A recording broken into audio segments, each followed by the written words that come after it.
আমাৰ বিজেপি দলৰ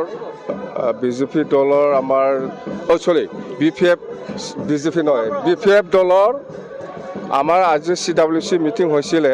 এই মিটিঙত মেইন এজেণ্ডা আছিল কেণ্ডিডেট ডিক্লেৰেশ্যন আৰু কোনটো সমষ্টিত BPF-এ খেলিব ইয়াৰ বিষয় লৈ আলোচনা।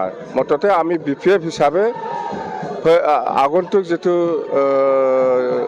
MP ইলেকশ্যন হ'ব ইয়াত 5টা সমষ্টিত BPF-এ খেলিব বুলি আমি আজি ডিচিশ্যন লোৱা হৈছে আৰু ডিক্লেয়াৰো দিছে। আমি 5টা সমষ্টিৰ ভিতৰত আছে কোকৰাঝাৰ লোকসভা, দৰং ওদালগুৰি লোকসভা, বৰপেটা লোকসভা, গুৱাহাটী লোকসভা আৰু তেজপুৰ লোকসভা। এই 5টা লোকসভাত আমি BPF-এ খেলিব আৰু ইয়াৰে 2টা সমষ্টিটো আমি আজি ডিক্লেয়াৰ দিছে কেণ্ডিডেটটো। কোকৰাঝাৰ ST ৰিজাৰ্ভত আমাৰ কাম্পা বৰগীয়াৰীকে আমি ডিক্লেয়াৰ দিছোঁ আৰু দৰং ওদালগুৰিত আমাৰ এক্সিষ্টিং MLA খালেগাঁও সমষ্টিত দুৰ্গা দাস বড়ো ডাঙৰীয়াক আমি ডিক্লেয়াৰ দিছোঁ। বাকী 3টা সমষ্টিটো 3 দিনৰ পিছতে আমি ডিক্লেয়াৰ দিম। তেজপুৰ, গুৱাহাটী আৰু বৰপেটা কেণ্ডিডেট বিচাৰিবলৈ বহুত মানুহ আহিছে। মুঠতে আমি ঠিক কৰিব পৰা নাই। 3 দিন পিছতে আমি ঠিক কৰি পেলাই এইটো ডিক্লেয়াৰ দিম।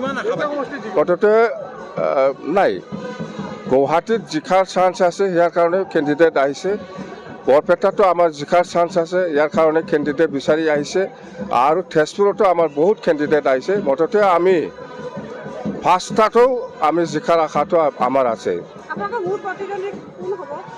কোকৰাঝাৰত UPPৰ লগত হ'ব আৰু দৰং ওদালগুৰিত আমাৰ BJP, কংগ্ৰেছ আৰু BPF হ'ব।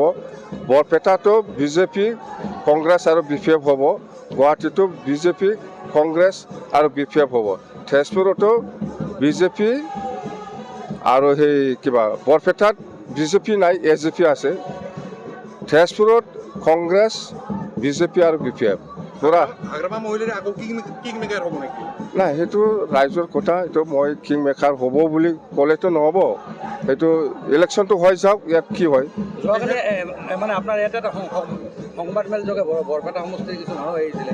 হয় বৰপেটা সমষ্টিৰ BPF-ত প্ৰাৰ্থী প্ৰদান কৰিব নেকি? নাই, এনেকুৱা ঠিক হোৱা নাই, এনেকুৱা ফাইনেল হোৱা নাই।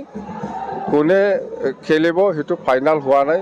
আমি কাক দিব নিদিব সেইটো ফাইনেল কৰিব পৰা নাই। কৰিম 3 দিন পিছতে আমি কৰিম। মানে আব্দুল খালেকৰ নামটো প্ৰস্তাৱিত আহিছে? নাই, বহুত মানুহৰ আহিছে। 4জন আহিছে, বৰপেটাৰ পৰা 4জন আহিছে, গুৱাহাটীৰ পৰা 3জন আহিছে আৰু তেজপুৰৰ পৰা 2জন আহিছে। ইয়াৰ কথা লৈ মই কথা নাপাতিম। ইয়াৰ কথা লৈ মই কথা একো নক'ম। বাছ দে হ'ব।